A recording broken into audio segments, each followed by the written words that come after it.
আমরা আজকে চলে এসেছি ইন্ডিয়া বাংলাদেশ বর্ডার।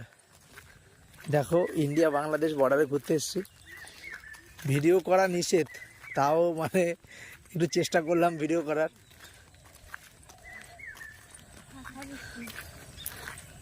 সোমা, নূপুর, আয়ুষ, দেখো খুব সুন্দর।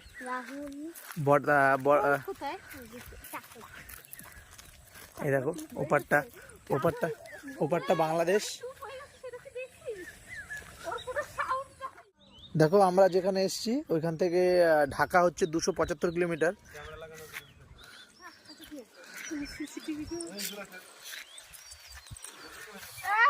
আমাদের সব থেকে ছোট সদস্যরা বিএসএফ স্যারের সঙ্গে দাঁড়িয়ে আছে। আমরা চলে যাচ্ছি অন্য